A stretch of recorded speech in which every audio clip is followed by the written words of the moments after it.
Ok, bienvenue à tous. Om Namo Bhagavate Vasudevaya. Om Namo Bhagavate Vasudevaya. Om Namo Bhagavate Vasudevaya. Om Namo Bhagavate Vasudevaya. Om Namo Bhagavate Vasudevaya. Om Namo Bhagavate Vasudevaya. C'est quel verset? Verset 34.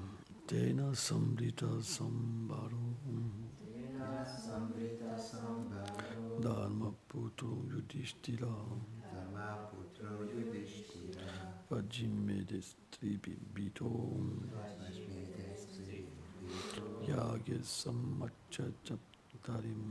Yagya Samayachatarim. Traduction. Yudhishthira, le fils de Dharma, qui était effrayé par le péché d'avoir combattu ses proches, put satisfaire, grâce à cette richesse, le seigneur Hari en accomplissant 3 sacrifices de cheval.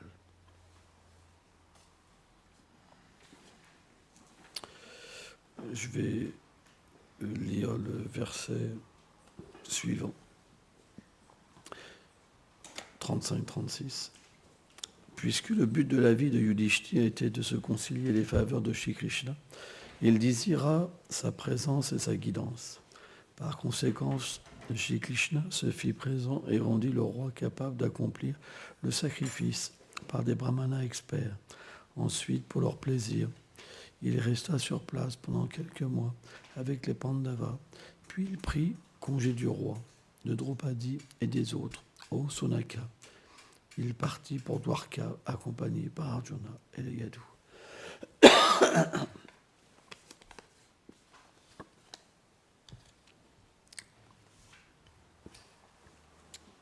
Om Ganati Milandasya Ganam Jalam Shalakaya Shakshur Meditam Jana Taismai Shri Gurave Nama Namam Vishnu Padaya Krishna Pestaya Bhutale Shrimate Bhaktivedanta Swami Niti Namine Namaste Sarasvati Deve Gauravani Plajanine Nilveshesha Sunyavadi Plachachadeshatarine. C'est le principe d'un dévot du Seigneur. Un dévot cherche toujours la compagnie de Krishna. De quelle manière?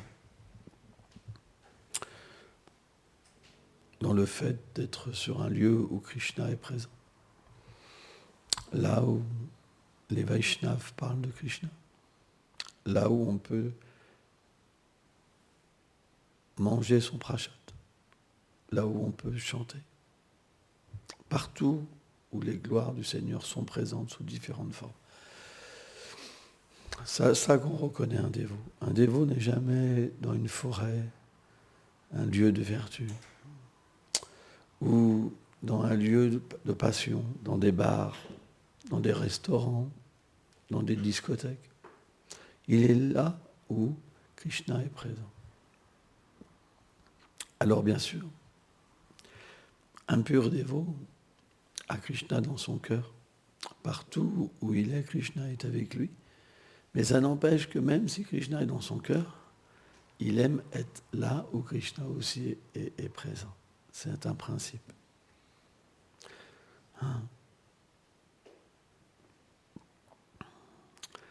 Notre but est de permettre aux gens de comprendre leur relation avec le Seigneur suprême. C'est notre but. C'est pour ça que les acharyas viennent dans ce monde. Et c'est pour ça que Radharani, elle mandate des dévots pour écrire des livres et pour distribuer sa miséricorde. Alors bien sûr, il y a différentes catégories de dévots. Kanishta, néophyte, Madhyam, celui qui est situé dans un niveau plus élevé mais qui n'a pas encore atteint la perfection. Et l'Uttama, celui qui a atteint cette perfection. C'est très difficile pour un Kanishta de comprendre cette diversité et d'unité dans les différentes façons que vont se développer et s'immerger cette miséricorde sous la forme de différents mouvements, différents maîtres spirituels. C'est extrêmement difficile pour un Kanishta Bhakta. Le Kanishta, lui, il voit, c'est comme un âne. Bhaktivinoda Thakur explique cette mentalité. C'est comme avoir des ornières. Ça veut dire qu'on a appris d'une façon, et dès que la façon diffère un tout petit peu, alors on devient extrêmement violent face à des personnes qu'on ne comprend pas. Et on peut penser que les gens sont des déviés. Et on voit le Kanishta, il a cette mentalité de glorifier son parti et de critiquer les autres. Or, les Écritures expliquent que ce n'est pas une bonne mentalité. Glorifier un Vaishnav et en critiquer un autre, ça rend l'avancement spirituel néant. En réalité, il y a de nombreux Vaishnavas dans la terre de Vrindavan, de nombreuses façons d'aimer Krishna. Chaque Vaishnava a une forme éternelle, et cette forme, c'est un sentiment. Et ce sentiment est différent des autres. C'est pourquoi, bien que les Vaishnavas chantent le Mahamantala de Krishna, alors adorent la déité, étudient le Srimad Bhagavatam, les interprétations peuvent être parfois un petit peu différentes. Qui peut comprendre ça? Le Madhyam Adhikari. Le Madhyam, c'est cette plateforme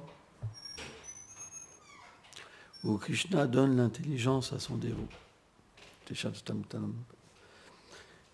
pour réconcilier les différences. C'est le plan Madhyam. Ça veut dire qu'un dévot sur ce plan-là, il a une connexion avec Krishna. Et cette connexion lui permet d'apprécier la diversité. Pourquoi? Parce qu'il y a l'expérience. Quand il y a l'expérience, on peut comprendre que dans cette expérience, il y a différents sentiments, différentes humeurs. Et on peut, à travers l'expérience, ressentir quand les choses sont authentiques ou pas. Le Kanishta, il n'en a pas le pouvoir. C'est pourquoi, s'il n'y a pas de Madhyam pour aider les Kanishtas, et qu'il n'y a que des Kanishtas, ça devient une ambiance très extrême et fanatique. Alors que là où il y a des Madhyam Adhikari, automatiquement le Kanishta, il peut progresser et délaisser son envie. Parce que l'envie qu'il a, il la projette sur les autres, en fait. C'est pourquoi l'association avec un Madhyam Adhikari, ça permet au Kanishta d'avoir une plus vaste conscience et une appréciation du mouvement de Sankirtan sur une plus large compréhension. Et c'est important. À ce moment-là, un Kanishta pourra naturellement étudier différents livres, différents Vaishnavas. Par contre, s'il n'est pas associé avec des Madhyam Adhikari, même des livres écrits par des purs dévots, il ne les appréciera pas. Même des très très grands Vaishnavas, il ne l'appréciera pas. Moi, j'ai entendu, une fois, je m'en rappelle, un dévot comme ça, qui était un dévot aîné, quoi. Mais il m'avait avoué que même les livres de Sanatana Goswami, etc., il n'appréciait pas. Il était juste canalisé sur son maître spirituel. Ça, c'est son infortune. Parce que Prabhupada, il donne cet enseignement dès le premier verset du Bhagavatam. dans le commentaire qu'on devrait étudier les autres commentaires. Je me rappelle un jour un dévot, j'avais dit ça que Prabhupada avait donc donné cette instruction dans ses livres. Et c'était un 200% Prabhupada. Il m'a dit, où c'est que c'est dit ça? Pourtant, c'est le premier commentaire de Prabhupada. Ouais.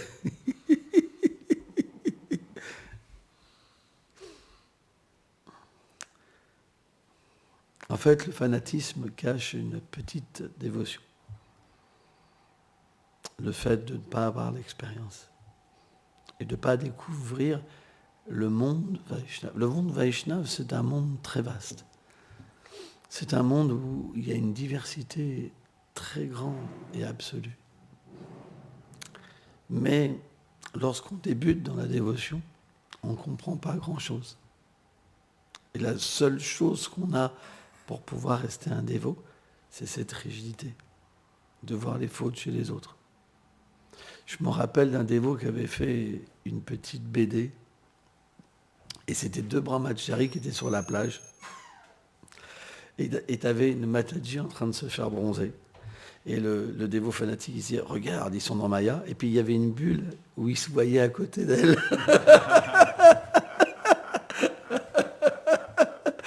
Alors, bien sûr, ce dévot s'est fait critiquer, mais c'est pas faux.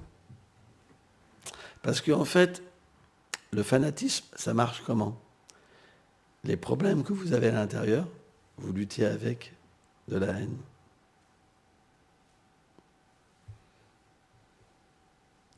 Alors que quand vous en êtes libéré, il n'y a pas de tels propos.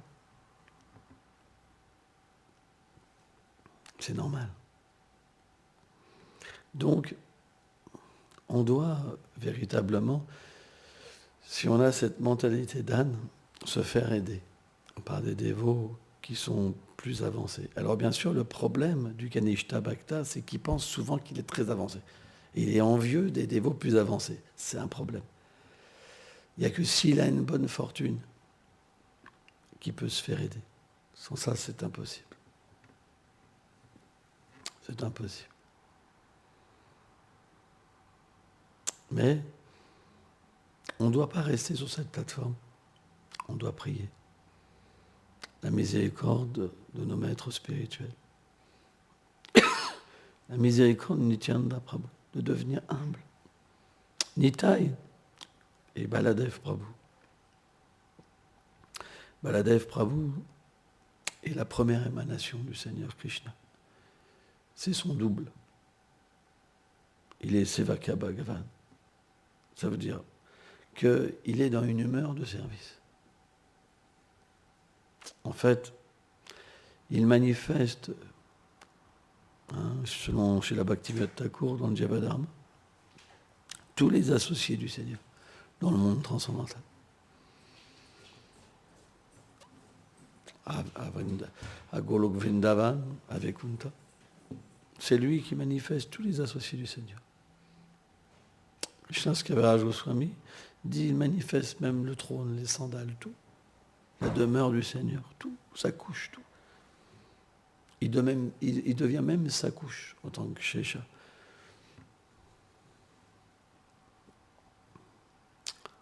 Donc, de Nityananda Prabhu vient différentes incarnations, puisqu'il est l'origine de Mahavishnu, Shirokasha Vishnu. Et pourtant, bien qu'il ait l'origine de tous les avatars, il vient dans cet âge de Kali sous un aspect si humble. C'est expliqué que Nitai, il mendiait les gens pour qu'ils acceptent de chanter les noms de Gauranga Prabhu. Il mendiait de porte en porte.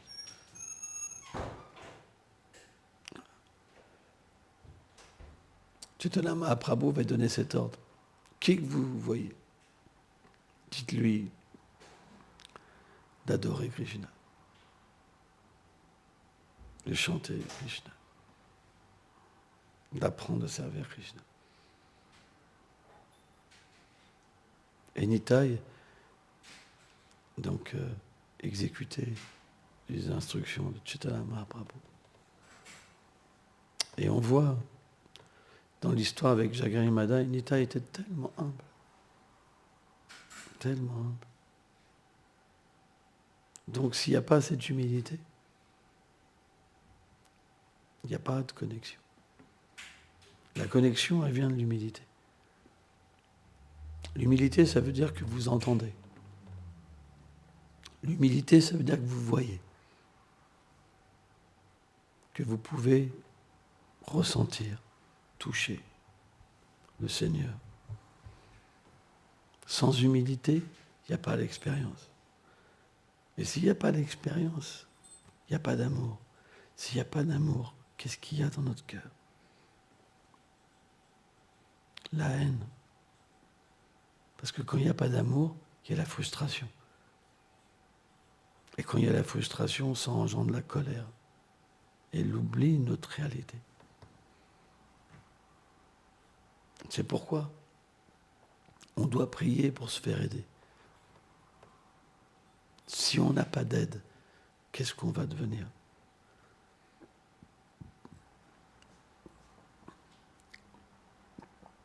S'il n'y a pas d'aide, on restera fier. On pensera, je suis tellement grand. C'est ça le Kanishta. Kanishta, il pense, je suis tellement grand. Mais, s'il y a la prière, et que l'aide vient, alors on devient de plus en plus humble. Plus on va pratiquer, plus on se sentira déchu. Et plus le Seigneur va nous engager. Si Krishna vous engage, vous serez critiqué. Parce que ceux qui sont envieux, ils ne reconnaissent pas grand monde. Plus vous serez engagé, plus vous serez attaqué. Ça ne peut pas être autrement. Tous les Vaishnavas vont expérimenter ça. Plus vous serez engagé, plus vous serez attaqué. Pourquoi? Srila Prabhupada nous a expliqué, c'est un monde d'envieux. Le monde matériel, c'est pour les envieux. Isha Vesa Samutena, Vandamuna Bharat. Krishna explique dans la Bhagavad Gita, tous les êtres qui naissent dans ce monde, ils sont sujets à l'envie et à l'aversion. Alors l'envie, ça peut être compris, et l'aversion, de deux façons. L'envie, je veux une glace par exemple, et l'aversion, j'aime pas la glace. Mais ça peut être compris d'une autre manière. L'envie du Seigneur. Je veux être Dieu, je veux sa place. Et l'aversion. Et c'est ça qui se passe. Tous les gens qui sont dans le monde matériel, ils ne veulent pas de Krishna. Mais ils veulent être l'égal de Krishna.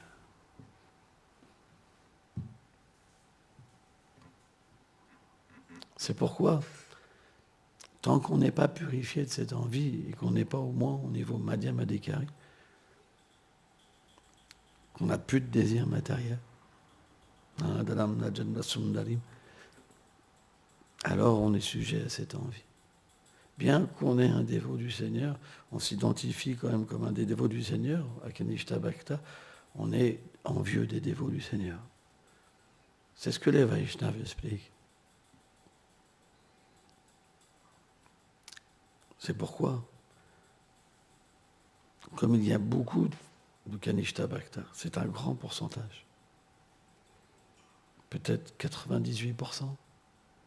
Je ne me rappelle plus Gaur Govinda Maharaj combien il disait. 95% Gaur Govinda Maharaj disait. Donc ça veut dire que si vous progressez et que Krishna vous demande quelque chose, vous pouvez avoir 95% de personnes contre vous. Vous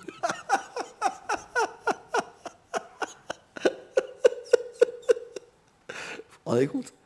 C'est pas facile de devenir un Vaishnava. Pas facile.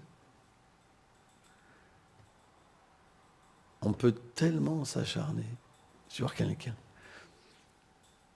Mais devrait être notre méditation? Je devrais plutôt me tourner vers moi-même. Mais ça, c'est le plan Madhyam. Kanishta, on se tourne sur les autres, et Madhyam, on voit nos défauts. Kanishta, on voit nos qualités. Moi, je suis sans défaut. Mais toi, tu as un sacré défaut. Je le vois bien, tu as des lunettes. Bon, c'est une façon de parler. Mais Madhyam, quand quelqu'un devient Madhyam Adhikari, il voit des qualités chez les autres, et il voit des fautes en lui. Et si on lui demande quelque chose, il pensera, je ne suis pas qualifié. Et pourtant, il a la qualification de pouvoir offrir un service. Donc il va le faire, le service. Et par son humilité, il reçoit une grande force pour se qualifier et devenir un Uttama Bhakta. Alors que le Kanishta, lui, il pense qu'il est qualifié, mais quand on lui demande de faire quelque chose, il n'aura pas de puissance. Il n'y a pas de puissance. Il ne peut pas le faire. Vous comprenez? Mais il y a une grande fierté. Il pense, je suis un pur dévot. Mais il n'y a pas d'expérience. Alors, Madhyam, ça veut dire expérience. Et par l'expérience, de voir, d'apercevoir, de ressentir de différents niveaux le monde supérieur, alors cette projection sur soi-même nous fait voir à quel point on est déchu et la vraie humilité apparaît. Une humilité constante, pas une fausse humilité. Donc plus un dévot progresse, plus l'humilité est manifestée en lui. C'est pourquoi le verset de Trinadapi Sunishina, plus humble qu'un brin d'herbe, plus tolérant que l'arbre, le fait d'offrir ses respects à chacun sans rien attendre en retour, c'est ce verset, celui qui a ces qualités peut constamment chanter le Mahamantala et Krishna. C'est expliqué que ce verset, c'est comme l'ornement de Vaishnav. Si un Vaishnav se fait attaquer, c'est pas qu'il réagit, qu'il mobilise tous ses disciples pour arrêter l'offense. Il dit, finalement, ce qu'ils disent, c'est vrai. Où est le problème? Parce qu'ils se voient même plus bas que ça. Et encore, ils n'ont pas été assez loin. Une fois, moi j'ai rencontré un Vaishnav humble, vraiment humble. J'en ai rencontré 2 vraiment humbles dans ma vie. Parce que parfois les Vaishnavas manifestent une grande humilité visible. Et ce Vaishnav-là était Acharya, et un autre Vaishnav avait dit qu'il était un Kanishta. Et ses disciples étaient très remués. C'était une grande agitation dans la mat. Mais qu'est-ce qu'il a dit? Il a dit, ce dévot-là, il m'a donné un adhikar, parce qu'on dit Kanishta Adhikari. Adhikar, c'est la qualification. Il m'a donné une qualification. Moi, je pensais que j'en avais même pas. Je suis tellement fortuné. Il m'a donné une qualification. Ça, c'est un vrai Vaishnava. Et c'est rare. C'est tellement rare. Quand vous voyez de telles personnes, c'est vraiment impressionnant. Alors bien sûr, souvent ces personnes sont très âgées. C'est à la fin de leur vie que ça se passe. Parce que la même personne que je vous parle, un de ses disciples m'avait expliqué qu'avec son danda, avant, il frappait les disciples comme ça pour les châtier quand ils n'allaient pas droit.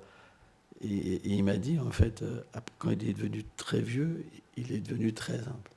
Donc Krishna manifeste à travers son dévot différentes humeurs aussi. Mais quand on voit un Vaishnava très humble, c'est vraiment impressionnant. Parce que on ressent qu'on est en contact avec quelque chose qui nous dépasse. C'est très impressionnant. Et on devient très humble. Très, très humble. Très petit. C'est très puissant. Le contact avec un Vaishnava, c'est tellement puissant. Mais, même si de tels dévots montrent des qualités extraordinaires, il y en a qui peuvent les critiquer. Parce que c'est le principe de l'envie. C'est pourquoi, dans la dévotion, on doit faire très attention. Si on s'identifie à une institution, on va critiquer les autres. On doit s'identifier au mouvement de Mahaprabhu.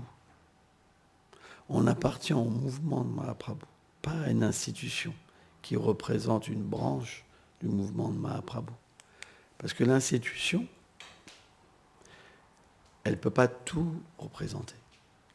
C'est une branche. La preuve, c'est dans le Chaitanya Charitamrita, c'est d'expliquer l'arbre du service dévotionnel. Manavendra Puri, c'est les racines. C'est lui qui est venu délivrer, dans un premier temps, ce sentiment de séparation de Srimati Radharani. Et Mahaprabhu est considéré comme le tronc. C'est ce qu'explique le Chaitanya Charitamrita. Et toutes les branches, les rameaux, sont les différentes filiations, mouvements qui représentent en fait le sentiment de Mahaprabhu de distribuer, de délivrer le monde entier. En tant que Gaudiya Vaishnava, on devrait accepter l'arbre entier.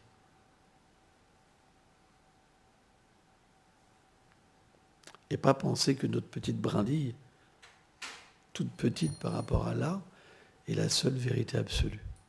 C'est pas bon. Il y en a qui pensent comme ça. Mais le problème quand on pense comme ça, c'est qu'on ne progresse pas spirituellement. On est là, on est comme un religieux en pensant qu'on a déjà libéré, qu'on a reçu la miséricorde. Mais c'est juste des mots. On ne le vit pas.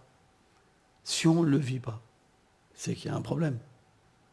Notre perception n'est pas bonne. Notre compréhension n'est pas bonne. C'est logique.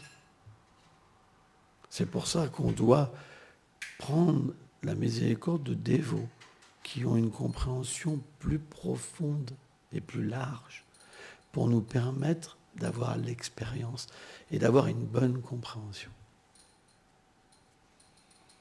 Il y a plein de lignées de Vaishnava authentiques. Même si vous entendez par des Kanishta Bhakta qui ne sont pas authentiques, ce n'est pas eux qui décident. C'est Radharani qui décide. Ce n'est pas eux qui décident. Ils n'ont aucun pouvoir, ces gens-là. C'est comme des nains qui veulent attraper la lune. Ils veulent décider si c'est un Vaishnava authentique ou pas eux. C'est comme des crapauds dans un puits. C'est stupide. On doit être soi-même qualifié pour comprendre. Et aujourd'hui, on se retrouve dans une situation où n'importe quel crapaud, personne ne peut émettre des sons et des jugements. Si quelqu'un est un bon administrateur d'une institution, qui fait rentrer de l'argent, certains vont dire c'est un pur dévot. On va mettre un tapis rouge à un ambassadeur, alors que quand il y a un pur Vaishnav qui vient, on ne le regarde pas, parce qu'il ne fait pas partie de notre lignée. C'est ce qui se passe dans le monde. Pourquoi ? Parce que quand les Kanishtas gouvernent, ça ne peut pas être autrement. C'est pourquoi les temples devraient toujours avoir au moins un madhyam pour accompagner les dévots et leur permettre de dépasser toutes ces conceptions erronées. On ne devrait pas donner de pouvoir à un Kanishta parce qu'il va mal l'utiliser.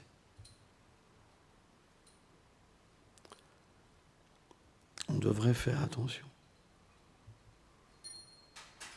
On devrait vraiment permettre aux gens de progresser avant d'avoir une position. Sans ça, la position, elle va enorgueillir encore plus le dévot. Parce que dans ce monde, dès qu'on vous donne une position, les gens vous adorent. Dès que vous avez un peu de pouvoir, les gens vont vous donner des hommages, de l'argent, de la considération. Or, si vous n'avez pas une certaine pureté en vous, vous allez penser c'est bien, c'est bien. Et contrairement, ceux qui ne vous offriront pas certains hommages, ni des glorifications, vous voudrez les détruire. Donc la politique, elle naît du Kanishta. Parce qu'il y a ce désir de pouvoir. Et pour ce désir de pouvoir, des choses horribles peuvent être faites. C'est pour ça que le monde de la religion n'est pas facile à comprendre pour les gens. Les gens ordinaires pensent que si vous voyez quelqu'un qui a un habit religieux, il doit être pur. Vrai ou pas ? Mais un habit, ça ne fait pas la pureté. Un habit, ça n'enlève pas l'envie. Sans ça, tous ceux qui ont pris sannyas, ils ne seraient jamais tombés. Ils n'auraient jamais dévié. Pourtant, il y en a plein qui sont tombés. Et il y en a qui tombent encore.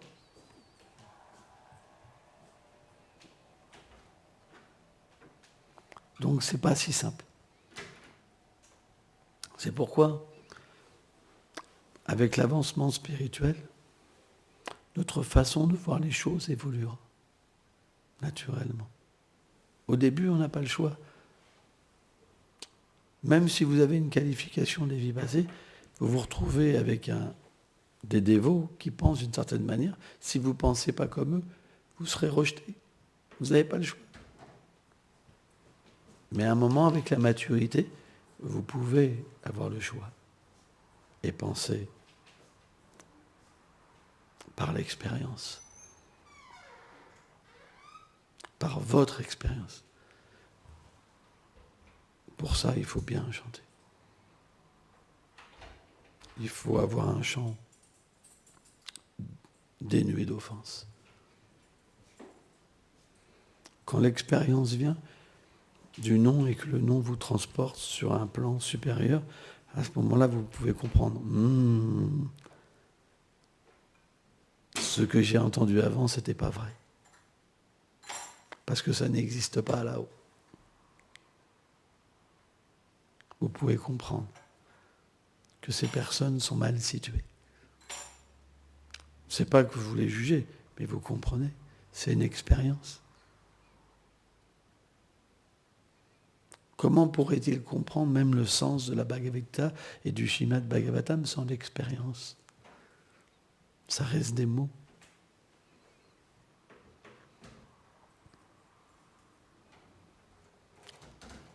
Donc, la vie spirituelle nous amène graduellement à devenir authentique. Authentique, ça veut dire l'expérience. Ça ne veut pas dire simplement répéter. Si vous répétez, mais vous n'avez pas l'expérience, vous n'êtes pas authentique. Est-ce qu'un perroquet qui répète, il est authentique? Je répète, mais je ne comprends pas ce que je dis. Non. Si vous répétez, vous devez réaliser. Si vous répétez, mais vous ne réalisez pas, ça veut dire qu'il y a un problème. Vous comprenez? Donc ce n'est pas parce que quelqu'un est dans une mission depuis 30 ans ou 40 ans que c'est forcément quelqu'un d'authentique. Si au bout de 40 ans, il n'a rien compris, est-ce que vous allez le suivre?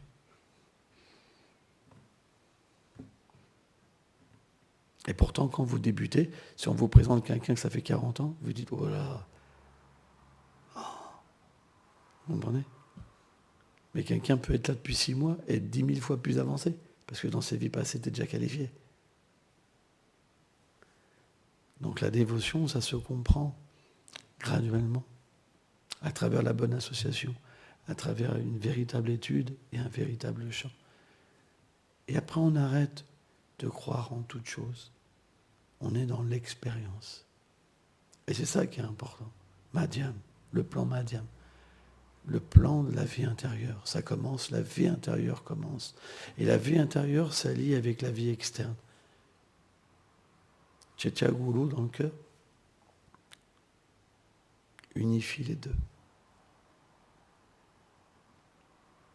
C'est important de comprendre ça. Et à partir de là, on est bien situé. Et on peut progresser. Et aussi aider les autres. Le plan Madhyam, c'est aussi aider les autres. C'est normal. Mais, plan Madhyam, ça veut dire aussi recevoir des dévots plus avancés encore, Uttama. Merci beaucoup.